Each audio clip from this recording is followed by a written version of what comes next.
In a newly released national security strategy document, the American President Donald Trump has outlined Washington's foreign policy priorities. The document notes that the Indo-Pacific accounts for one-third of the global economic output by nominal GDP, and its share is only expected to grow. It further says that the region will remain a key economic and geopolitical battleground and has reaffirmed Washington's goal of maintaining a free and an open Indo-Pacific. The White House further said that the United States is deepening its alliances and partnerships in the Indo-Pacific region. It expects the region to be the bedrock of security and prosperity in the future. And this includes agreements that President Trump has signed during his October 2025 Indo-Pacific tour in areas of commerce, culture, technology, and defense. Now, in the document, President Trump has also reiterated his earlier claim that he had helped negotiate peace between India and Pakistan during the armed conflict in the month of May. And this is despite the repeated assertions from India that no third country has been involved in the truce. The strategy document also mentions the need to strengthen commercial and strategic ties with New Delhi, especially through the Quadrilateral Security Dialogue, or the Quad, with nations such as Australia, Japan, and India. However, compared to the last strategy document that was unveiled by Donald Trump in 2017, there's a significant shift in how Washington views its relationship with India and also with Pakistan.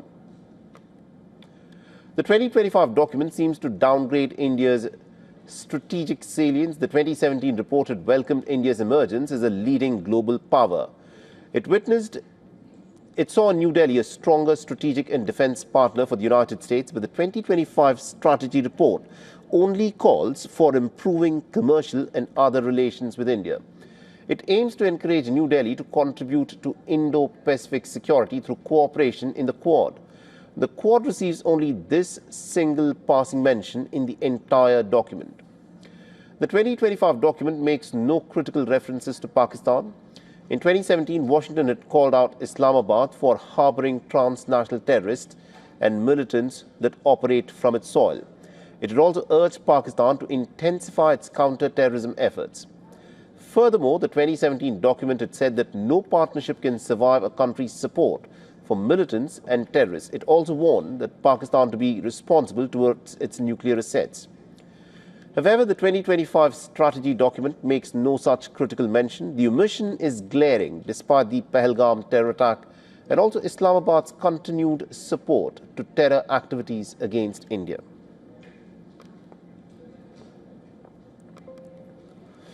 All right, now joining us on the broadcast, we've got Dr. Tara Kartha, who's a former director of National Security Council Secretariat and also a former senior fellow at the U.S. Institute of Peace.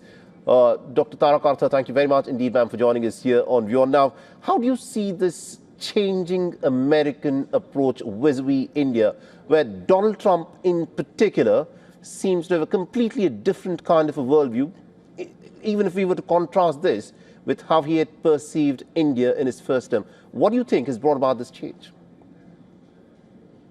See, the document as a whole, and parts of it are a little hilarious also. With the whole, it's not written as a great power. You know, when you think of a great power writing a document, there is a certain structure around it. There's a certain vision. But that's none of that is here. Mm-hmm. Number two, it is, however, a very honest document. It says these are our priorities, Western Hemisphere. You know, it's back to the Monroe Doctrine. Right. This is our core interests. The rest of the world thing is really nothing. We cannot. It's not possible for us to control the whole world, which is true. Mm-hmm.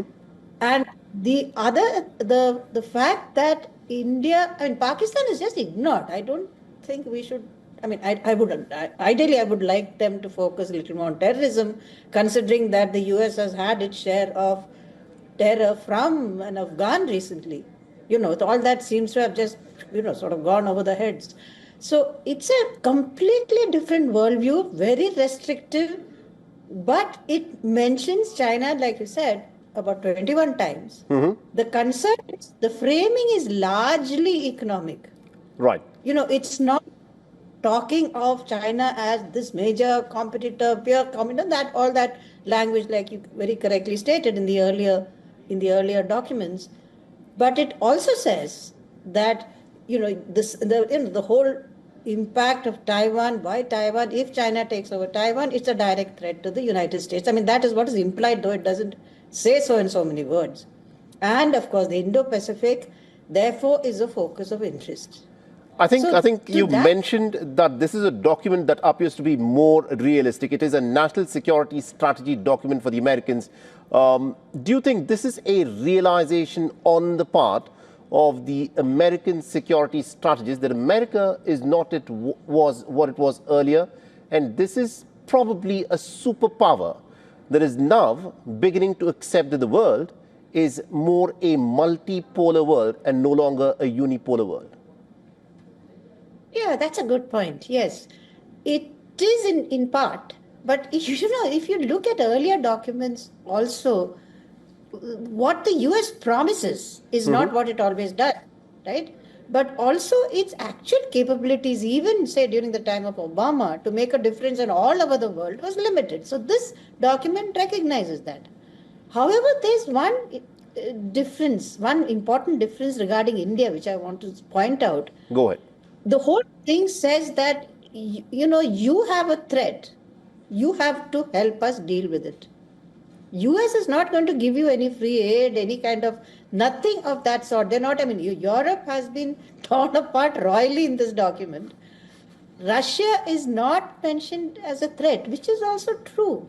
For years, the US has brought out this thing of Soviet Union as a threat, Russia as a threat, it's got XYZ, it's got this, it's got to come. Russia is nowhere near what it was. And Absolutely. It recognizes this. So in many ways, it's a very realistic document. And in last year, in the Shanghai, that dialogue, there was at that time also mentioned that, you have a threat, India has a threat, you all have this China threat. I have a sense that they're all going to tell you to increase your defense expenditure. I think this is classic Donald Trump in his transactional way of working, where he has said that it is not America's business to provide security to other allies. He perhaps looks at his allies, the American allies, more as vassals who need to step up for their own security. And I think that is what this national security strategy document also highlights. Thank you very much indeed, Dr. Karthik. We're completely out of time. Thank you very much indeed for joining us with your valuable perspective there.